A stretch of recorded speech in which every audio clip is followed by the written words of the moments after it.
really appreciate the opportunity to be here. I want to first explain to you how a medical doctor ended up on the stage here today. So let me give you a brief history. I did my undergraduate work at Brigham Young University, and my first semester in college, 6 weeks into the semester, I got a pretty bad case of mono. And so I was in bed in my dorm room for about 6 weeks, missed a lot of classes. The end of that semester, my grades were not that good. At the end of the first year, I went to the pre-med advisor because I wanted to be a doctor right from the get-go.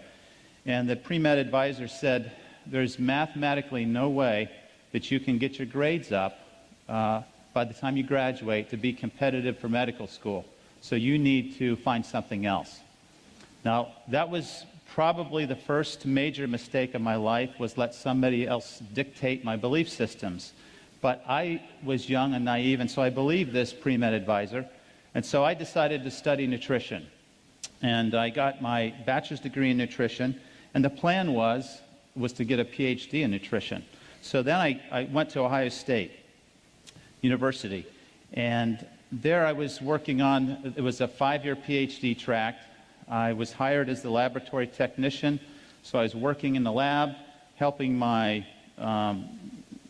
fellow students get their master's and PhDs, and working alongside them, working on my own.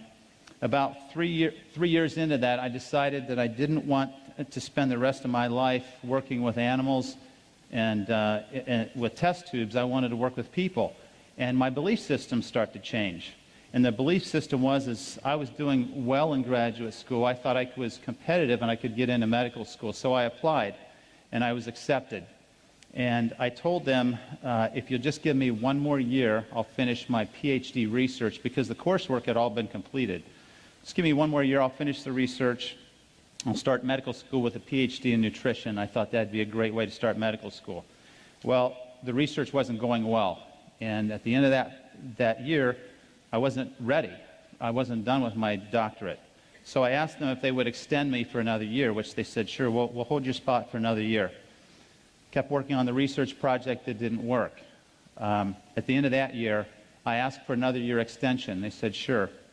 So to make a long story short, the third time I asked them for permission to extend me 1 more year, they said, no, you've got a decision to make, because we're not going to keep holding this spot. You either start in 2 weeks, or we're going to give your spot to somebody else. Now, at this point, I had spent 8 years in graduate school. I had 3 children and a wife. I was starting to accumulate debt, and I was thinking, do I really want to tackle a new career? But that was my passion, and so it was a very difficult decision to walk away from 8 years of graduate research without that diploma. I had completed all the requirements for a master's degree, but again, the coursework was done. I loved nutritional biochemistry. I loved drawing the structures in the electron transport chain and the glycolytic pathway and lipid synthesis. That all made perfect sense to me. But I had to walk away from that. So I went to Ohio State to medical school. Ohio State is one of the top 10 medical schools for primary care, and I wanted to be a family doctor. So I was very fortunate to go to a good school. I was trained, like allopathic physicians, to diagnose disease and treat it with medications and surgery. So when I got my medical degree, I then completed a 3-year residency at Grant Medical Center in Columbus, and that was one of the best training facilities, in my opinion, for family practice in the country. I've delivered over 80 babies, done 70 or more circumcisions. I've taken care of critical care patients in intensive care units. I've run codes in the hospital. I felt very well trained and equipped to go out and start a family practice. So I started, now if you add this up, this is 5 years of undergraduate, 8 years of graduate, 4 years of medical school, 3 years of residency. That's 20 years after high school. And intermixed in there, I did a 2-year missionary service to Austria. So I was 40 years old before I started my career.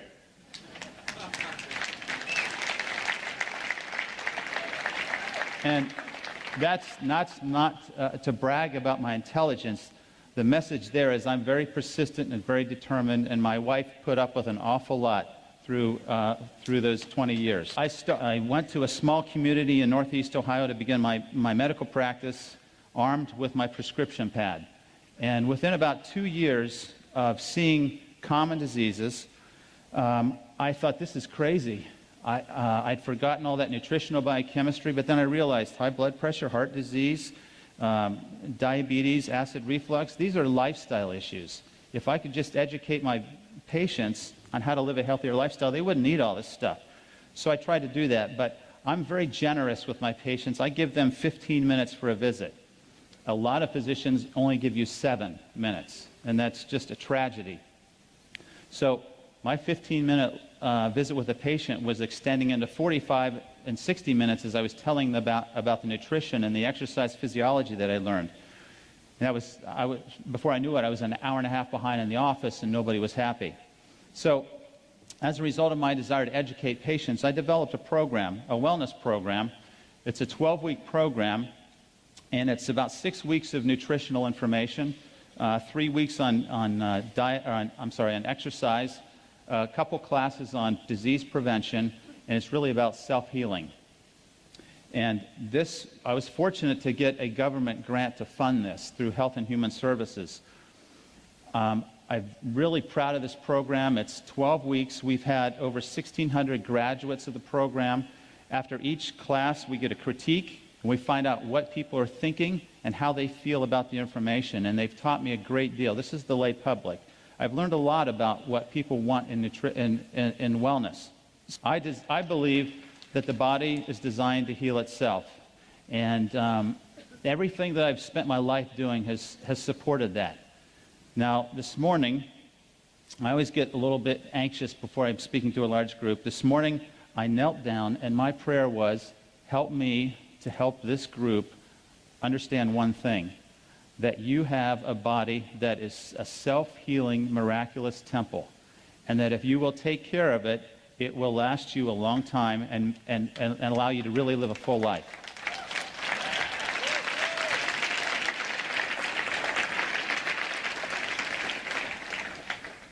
So this is what I see on a daily basis.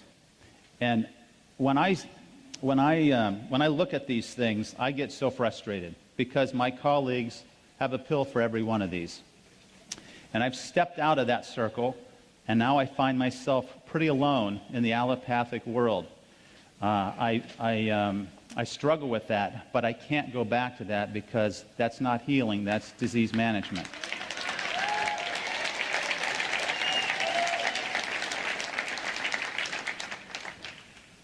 I think most of you know this. Heart disease is the leading cause of death. Cancer is number 2. You would have probably guessed one of those 2 to begin with. What do you think is the 3rd leading cause of death?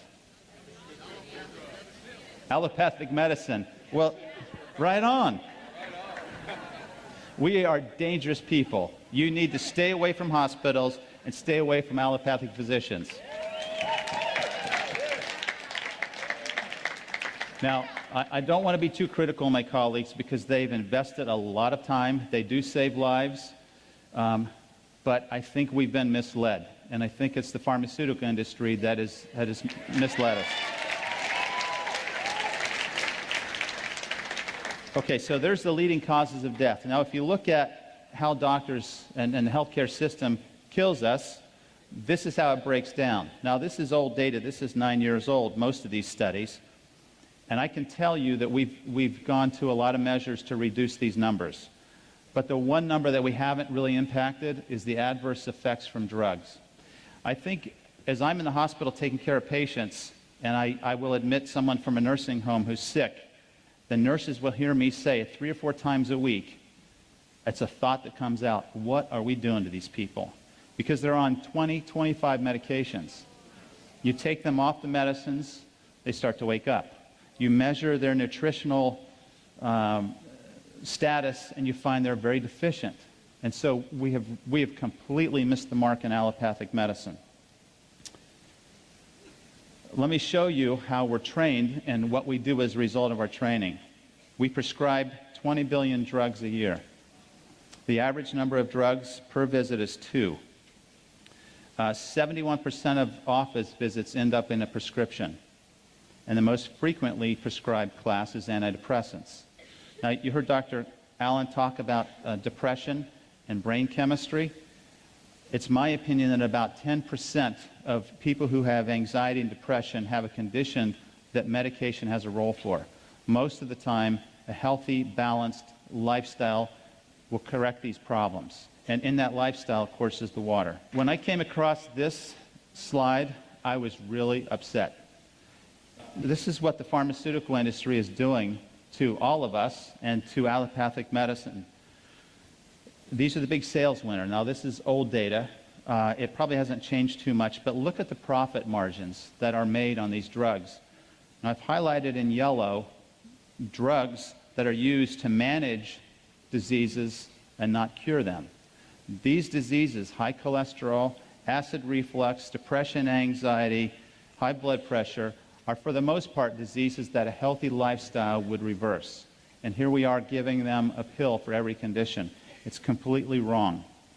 If you look at the expenditures, per capita healthcare expenditures in the U.S. compared to selected countries in 2006, you can see that we spent on average $6,500 a year per person on healthcare.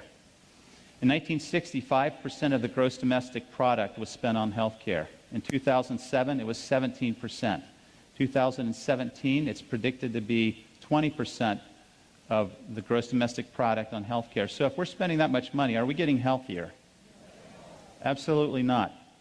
We are number one in responsiveness. We have the best EMS services in the world. We know we spend more money than anybody else. We rank number 37 in performance, number 72 in health, compared to 191 countries from the World Health Organization study. There's a problem here. This is terrible. We have to impact health in a positive way, or it will destroy our economy and destroy our health and our future. Now, I'm going to give you 3 hours of lecture in one slide. In 1900, we had the Industrial Revolution. And what happened was we were trying to feed people who were moving into cities away from the farm and the rural areas.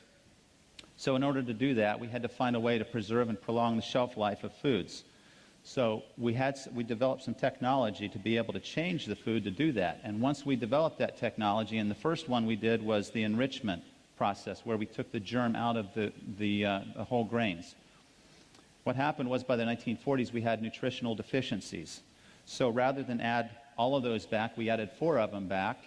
And that's what you see when you read a label. It says enriched bread. It's enriched with 4 of these that are deficient and not all the other ones. But this was an act of Congress. By the 1950s, we were heavily promoting animal products, meat and milk.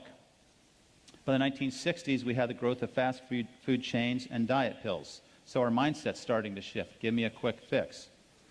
By the 1970s, the food pyramid was designed to educate America that fats were bad and that we had to get them out of the diet. Well, fats are still bad if they're the wrong types of fats. And clearly, the carbohydrates that the food pyramid tells us to eat will make us gain weight and will cause disease.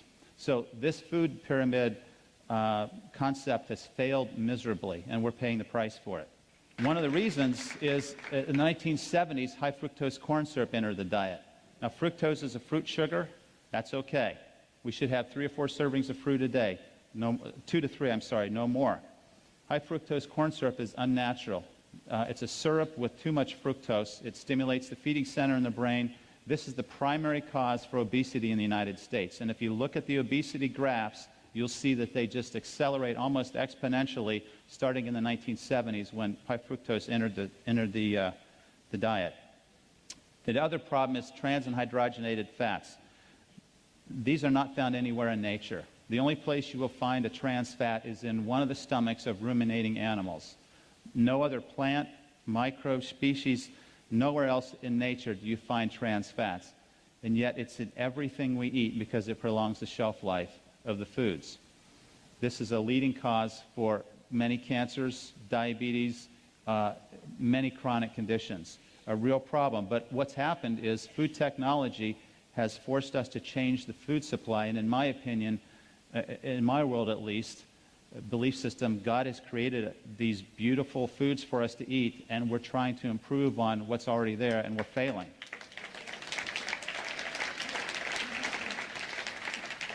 And we have microwaves, and if you haven't done this experiment, I encourage you to try it, what that type of energy will do to the antioxidant capacity of the water, and you will be afraid to use the microwave in the future. Okay, if you want to increase your risk for cancer, you should eat these foods. If you want to increase your risk of cancer, these are the foods you eat. If you want to decrease your risk of cancer, eat the foods God has prepared for you. This is really not hard. The best food that you can find in a grocery store is on the perimeter. Spend your time in the produce aisle. If you look in the center of the grocery store, it's going to be packaged, processed foods. They're going to be altered, modified, and nutritionally depleted. You want to stay away from those foods. Okay, a third of you are going to die from heart disease. A third of you are going to die from cancer. That's pretty, when you start thinking about that, we could go down the row here and start asking, well, how are you going to die? Because it's going to be one of these two. Heart disease, cancer, two leading causes of death. If you want to prevent heart disease, it's a healthy lifestyle. Now, there are going to be people who, despite doing everything they can, they're going to have high blood pressure. They need medicine. There are going to be people that, despite everything they can do, will have high cholesterol and diabetes. They need medication. But more often than not, a healthy lifestyle would reverse these diseases. And this is a really impressive slide. Several studies were done, large studies, looking at the effect of lifestyle changes in chronic diseases. And the conclusion of these studies was that 91% of diabetics have a condition that a healthy lifestyle would reverse or prevent. 82% of people who have heart disease have a condition that a healthy lifestyle could prevent. 70% of strokes are preventable, and 71% of colon cancer. I personally believe that colon cancer is about 95% preventable with a healthy lifestyle. But yet, what are we doing? We're accepting that this is how we're going to live the remaining years of our lives, and it's a tragedy. Sometimes in our quest for wellness, we fail to see that we are the answer. Okay, here's what I believe. One of my core beliefs is that the body is designed to heal itself. We have all these systems that are there to help us take the nutrition in that we eat and circulate it, use it, and then excrete waste. It's a perfectly designed, well-orchestrated, beautiful, again, temple that we've all been given. A couple things about the cell that I think are absolutely phenomenal. It has its own unique machinery to repair and heal itself. Millions of DNA repairs occur every second in our bodies. Every day, 10,000 free radicals attack the DNA of every cell of our body. As it's sitting here right now, free radicals are trying to destroy you. But you've been given this beautiful temple that can heal itself and can find these, correct them, and repair itself. Each cell contains its own set of organs. They're called organelles. And there's a fascinating story here about the cells that I don't have time to go into. But it's a lesson of harmony, balance, order, and interdependence that can be applied at a much broader level, even for us as a human organism. The cells sense and respond to their environment. And the way they do this is through the redox potential. You guys know this. You're measuring the ORP. The cells measure the ORP, and they respond. When there's a change, when it goes more positive, it signals an imbalance. It signals stress. And it initiates cellular repair. The cells communicate with and warn each other.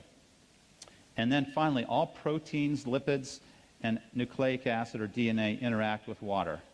So certainly, it's critical that you present it with the best type of water there is, and we all know which one that is.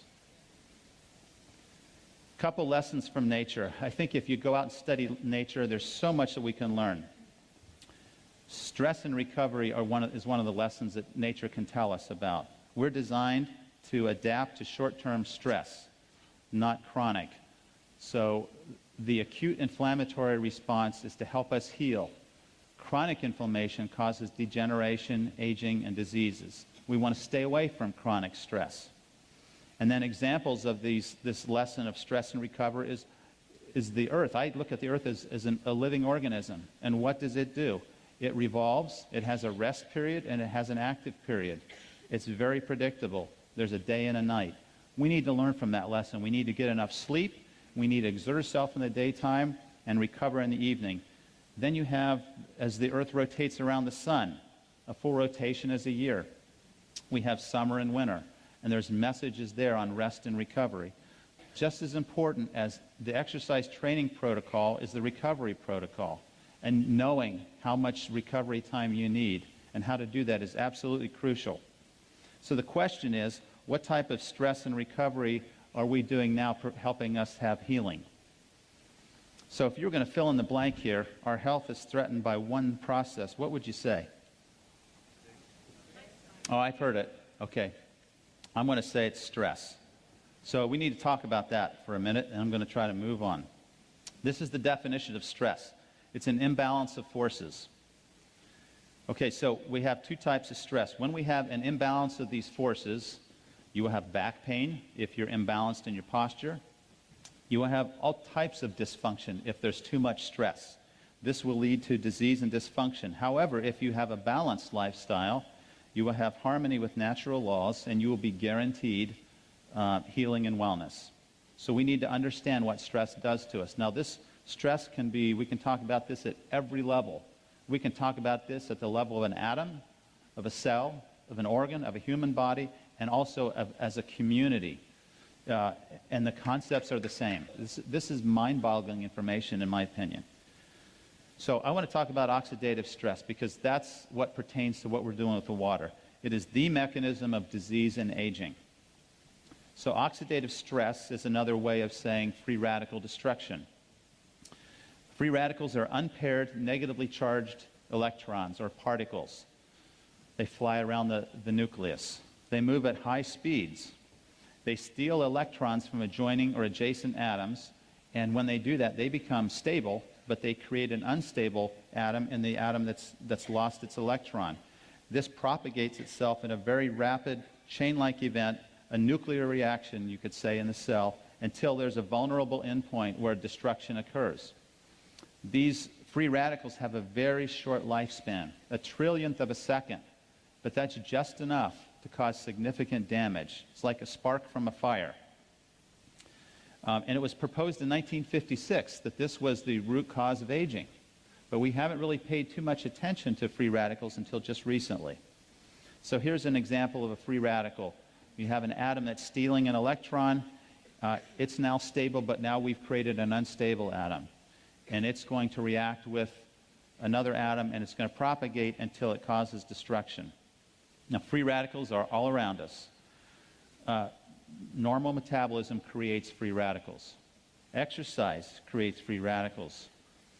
The microbes that are invading our skin and our respiratory tract and our intestinal tract, they're also creating free radicals. But that's okay, because what we're talking about is stress and balance. Our body is designed to handle that. If we do everything else right, we can handle these stresses. We have problems when we add additional stress from the free radical world in the form of air pollution and pesticides and herbicides, tobacco, radiation exposure. I would encourage all you women to look into thermograms as opposed to mammograms to reduce the radiation load.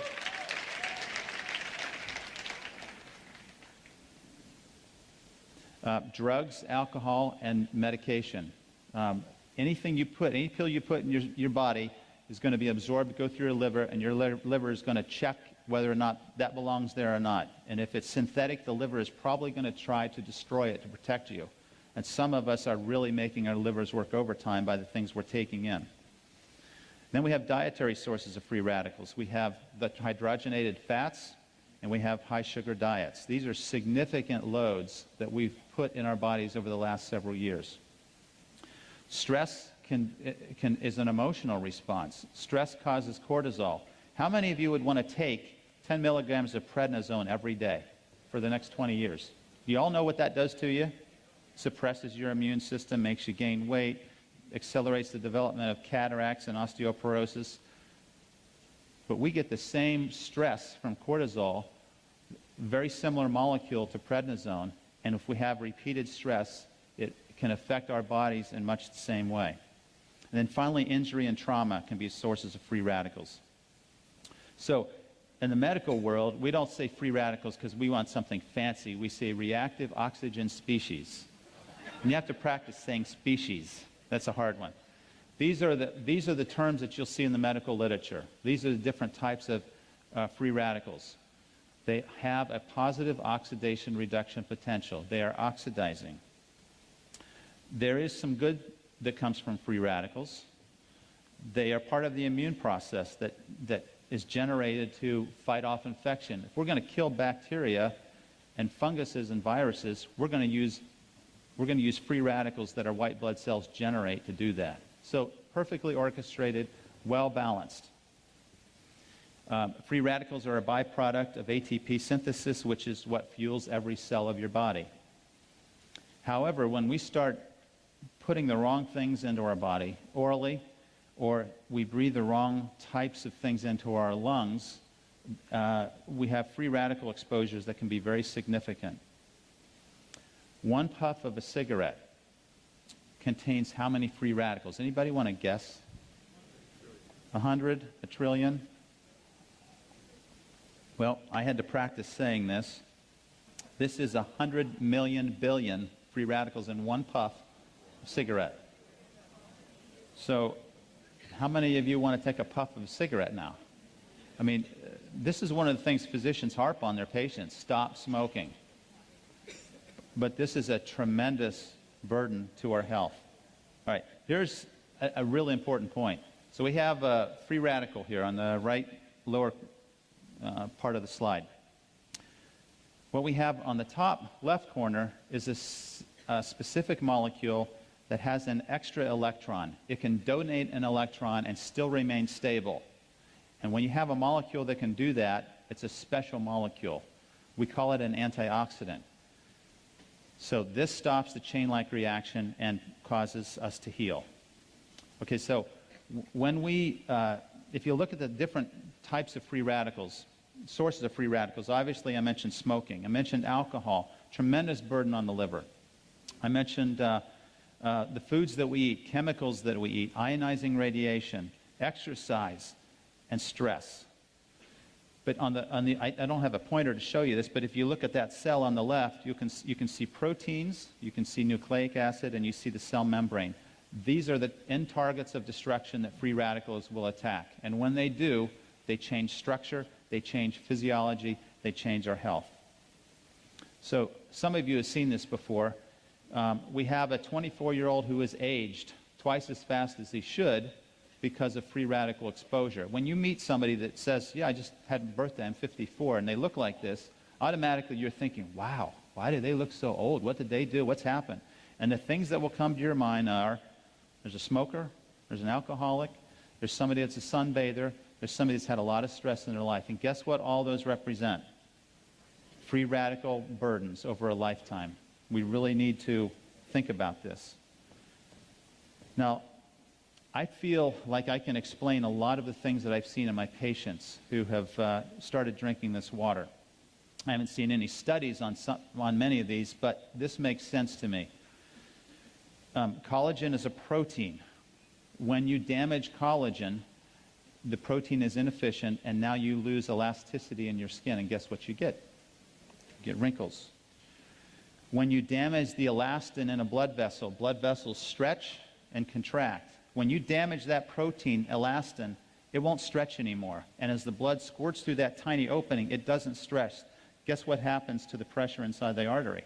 It goes up. So by the time you're 65, you have high blood pressure that you've never had. And you say, I don't believe I've had it, doc, because I've never had a problem with it. Well, after this many years of this type of lifestyle, you're going to have free radical destruction of that protein, and you're going to end up with hypertension. 2/3 of Americans who are senior citizens have this.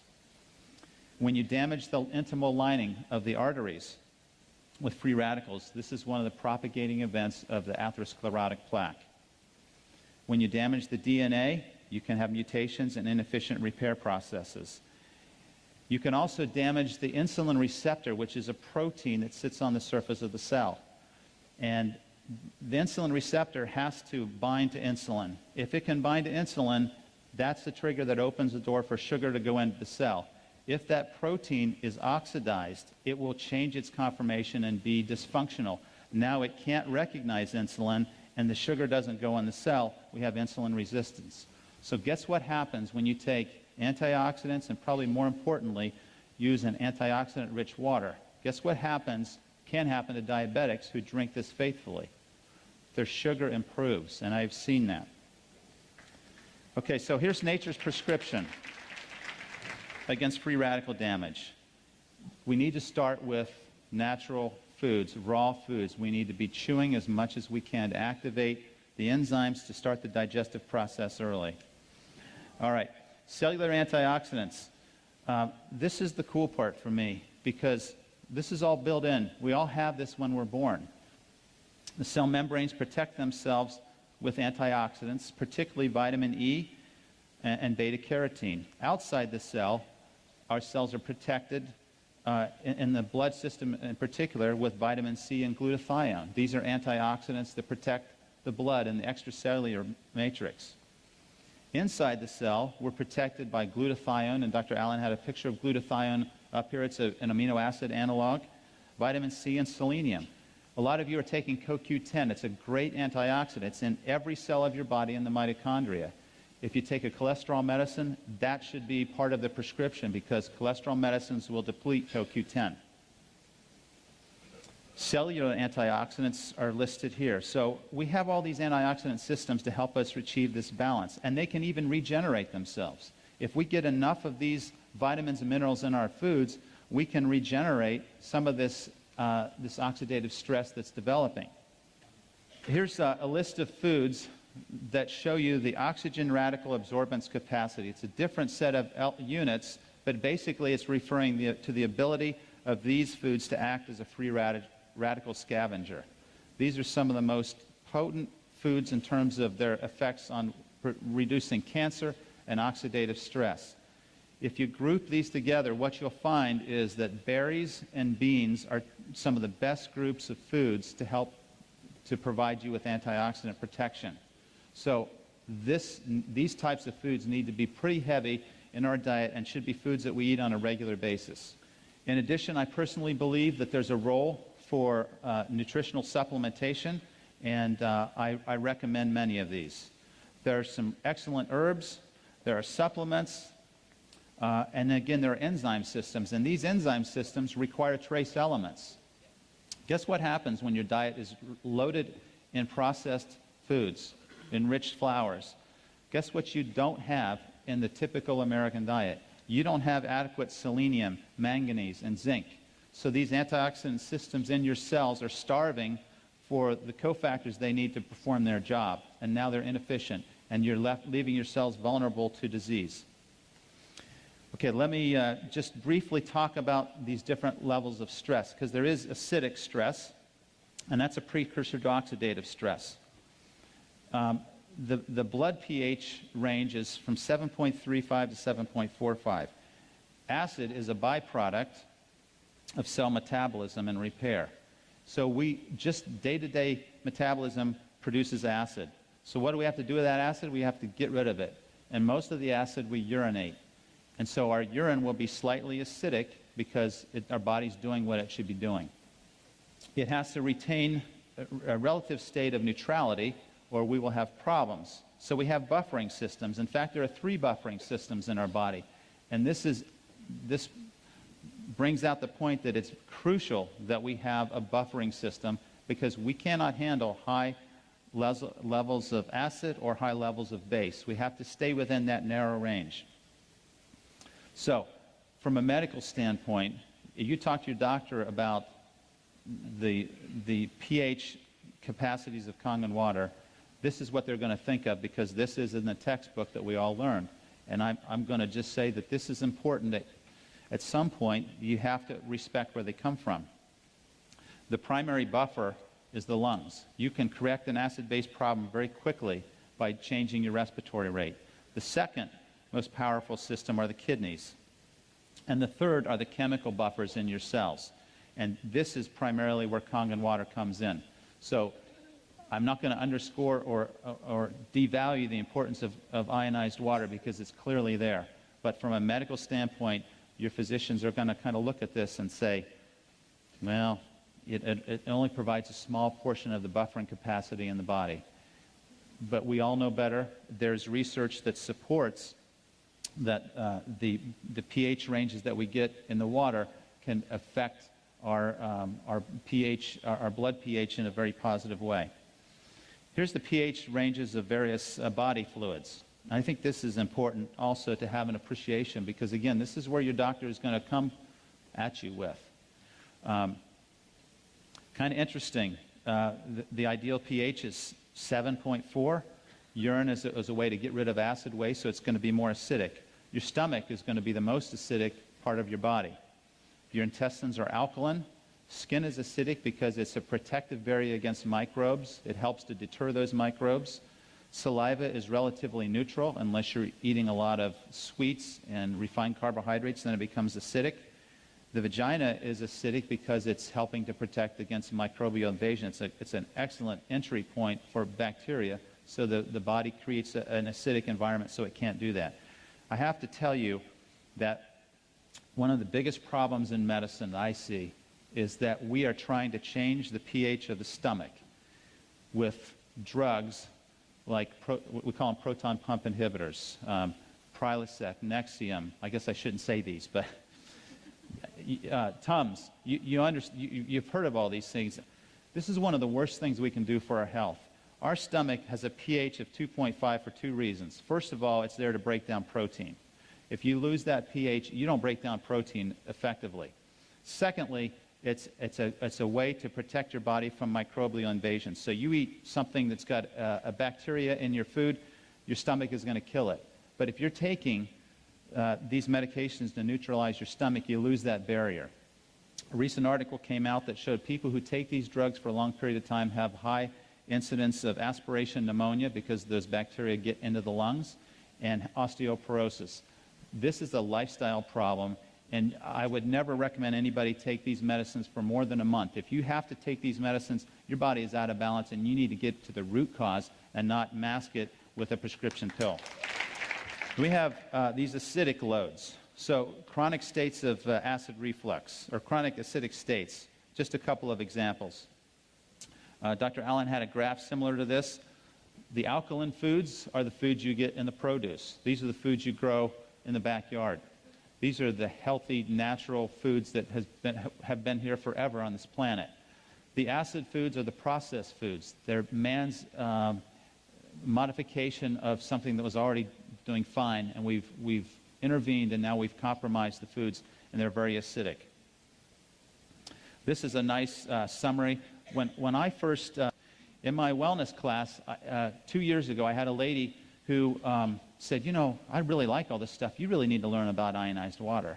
And I just said, oh, brushed it off because I thought that's kind of crazy. Every week she would say, we're having this meeting, you really ought to come. I finally decided to go just to keep her quiet because she was almost to the point of being annoying, just right on the edge of there, but not quite. So I went. And I wasn't so impressed with what I heard. I was impressed with what I saw with the demonstrations. That's what hooked me. And since then, I have been promoting this. I had to start very carefully in telling my patients about this because I didn't want to be selling a machine to somebody as their doctor, and then they're not having any benefit, and they think the doctor's ripping them off. So this was I had to step outside of that circle very carefully in doing that. Fortunately, I have some friends here. Actually, they're patients of mine. And John and Pat, would you guys stand up? John and Pat Beadle. There you go. Thank you. I've been wanting to say for a long time to a large crowd, the Beatles are here. They have really helped me have more courage because they got a unit shortly after I did, and they have been, the Amish community in our nearby county has just blossomed with the water units, and they have story after story after story. It's incredible, and so I really appreciate what they've done to support me and help me, and we're having a lot of fun together. We all know about Dr. Warburg. We know what he said, that cancer thrives in an acidic, oxygen-depleted environment. So how do we create that? We eat the processed foods. We eat what the typical American diet would tell us to eat. How do we create oxygen depletion? We stop moving. If you want to run away from death, run away from death. The closer you get to not moving, the closer you are to being a corpse. So just remember that. Now, I haven't seen the research to support this statement, but I think the corollary is true, that cancer can't grow in an alkaline, oxygen-rich environment. So I have a friend with a brain cancer. I bought him a unit. I sent it to him. I said, I want you to drink as much of this water as you can. I want you to take these antioxidants, and I want you to take a walk every day, get your heart rate up, get oxygen in your lungs. That's the best treatment that I know of for that brain cancer. And I can tell you that he's had 2 brain cancers, and his cancer has not grown in the last 2 years. So it's a phenomenal story. Okay, I'm going to just let you kind of glance at these, because now I do have to wind down pretty quickly. We dehydrate pretty easily, and I'm very dehydrated now. When we wake up in the morning, we're dehydrated. You need 20 ounces probably of water first thing in the morning. And for me personally, my health is pretty good. When I started drinking the water, I felt so energized in the morning. I judged the intensity of a workout in the gym by how sore my muscles got until I got KANGEN water, and then that blew that right out of the water because I didn't get sore anymore. So I knew the water was doing something for me. Okay, there's dehydration states. There's evidence for microclustering. This was the one concept that I struggled with a little bit initially because I wasn't sure of the science behind this, but I'm confident in the science behind this now. Alkaline water has reduced or a lower nuclear magnetic resonance state. If we had microscopic eyes, you could see that every atom in the universe is vibrating. When you energize this water, you change the vibrational state of the water molecule from a high resonating vibration to a lower resonating vibration. That allows the water molecules to cluster together closer and tighter. If it's a higher frequency of resonation, it won't cluster. So that's why we're able to microcluster the water. Okay, so let's see. Lower surface tension, we can measure this. And again, this is reported data. So for a physician who likes to see the evidence, it's there. Here's the hexagonal or ionized water. So this is the frequency of those vibrations. A much lower frequency, the molecules can, because they're polar, they can get closer together and cluster. Okay, we all understand the chemistry. Let me just try to skip to the end here. We talk about the ORP. Okay, there's evidence of internal benefit. And I don't know if this, I think Dr. Allen alluded to this article earlier, that electron-rich water has a high pH and significant ORP, and it has been shown to protect the DNA from damage due to free radicals. Here's an article on the anti-cancer effect of water where they injected mice with melanoma cells. Melanoma is a very fast-growing cancer of the skin. They injected it into their bellies, and under their skin, they gave one group alkaline-rich water, another group tap water. The alkaline-rich water had very slow tumor growth rate and virtually no metastases. So this would be one of my first-line treatments for someone with cancer. Electrolyzed water, let me skip this one. This one talks about its ability to improve diabetes. And for those of you who are trying to provide support to medical people, if you'll go to pubmed.com, that's short for Publish Medicine. So pubmed is .org, not .com. Pubmed.org. You can find these articles there, and you can arm yourself with abstracts to show them that there's evidence. It's all in the Japanese and Korean literature, though. Here's another one that shows its effect on diabetes in mice. There's one on, let's see. Oh, here's a neat one. If you ever have a rat that's drunk, if you give them ionized water, they get over their hangover really quickly. That's toxic to the liver. This is powerful. I think Dr. Filzer is talking about this on the video.